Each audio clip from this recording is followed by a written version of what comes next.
Hi. Good morning and welcome back to Berg Mountain Optional University's course #Precedents by Precedents, Plow, Plant and March 4th. Now in this session we cover John Quincy Adams and precedents he set. Won't you? Sixth Precedent of Liberty. From Quincy, Norfolk County, VA. President John Quincy Adams. July 11, 1767, 1825 to 1829, February 23, 1848.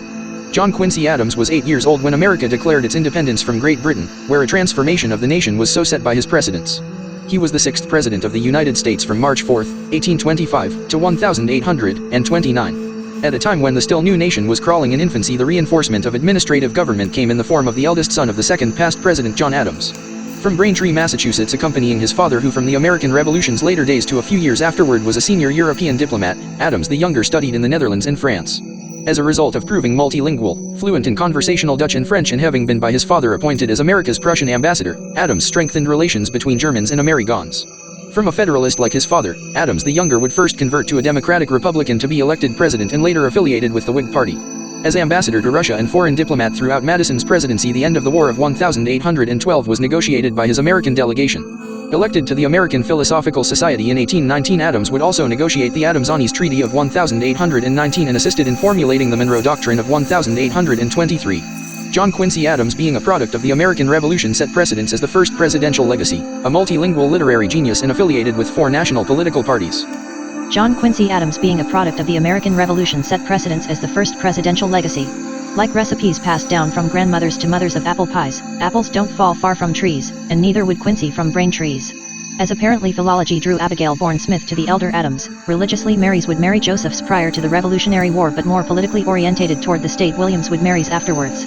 Born in Braintree, Massachusetts, which is named after Braintree, Essex in England, is now part of the Boston Metropolitan area where buzzing with enlightenment, then so was Adams the younger. Though there were lots of Smiths, his mother was closely related with the economic philosopher, the father of capitalism, Adam Smith, and thus, theoretically, more amicable to the elder Adams. To the north is Quincy, Massachusetts, which is named after our 6th president's maternal great-grandfather, Colonel John Quincy, who proved his mortality 2 days after his great-grandson was born, philologically upheld its name. Becoming Braintree in 1640, the area was visited by Plymouth Colony in 1621, where with Captain Richard Wollaston revisiting and establishing a post in 1625, farmers began to settle. Educated by private tutors, James Thaxter and Nathan Rice, as a preteen, young Quincy, whose father on the rebel side of a revolution wrote encouraging him to read classics including Thucydides and authors Hugo Grotius and the like, so he did. He also, under his father's instruction, translated Aristotle, Horace, Plutarch, Virgil, and other classic authors' works.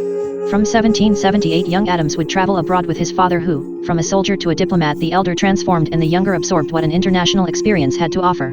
Returning from France, the Netherlands, and Russia to complete his education in 1785, he'd attend Harvard, join Phi Beta Kappa and graduate in 1787. Afterwards he'd study law until 1789, where from 1790 he would practice it in Boston.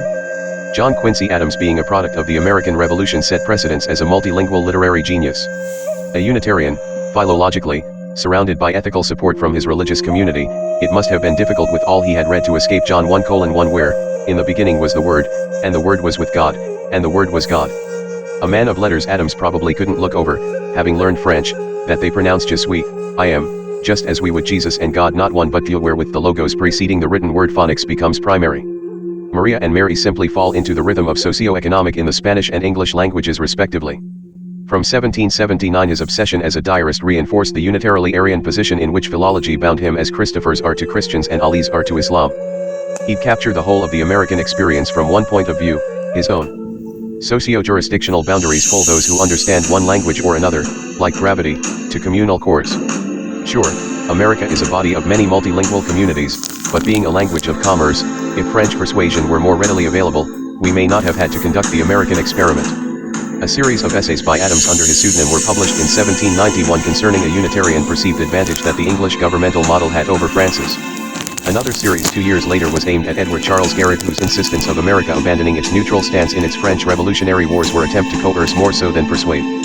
John Quincy Adams, being a product of the American Revolution, set precedents, being affiliated with 5 national political parties. Man can't serve 2 masters, and courtesy reinforced by pride can only keep opponents civilized while in court, whereas political differences are purged with inquisitions like Spanishes.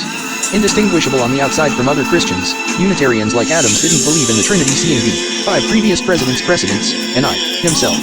Initially a Federalist like his father, Adams would win election as a Democratic Republican. Sooner or later in any body of people a true Unitarian will emerge like Adams, but as a byproduct of success its antagonism in politics its Deus where of Amerikans his became Andrew Jackson. Breaking with National Republicans, he would join the anti-Masonic Party before finally resting with the Whigs. John Quincy Adams, being a product of the American Revolution, set precedents as the first presidential legacy, a multilingual literary genius and affiliated with 5 parties. That concludes the information we have for you this time. Please do more research if time allows. Next session we cover the 7th president in Andrew Jackson. We hope to see you there. Until then, thanks for your time and consideration.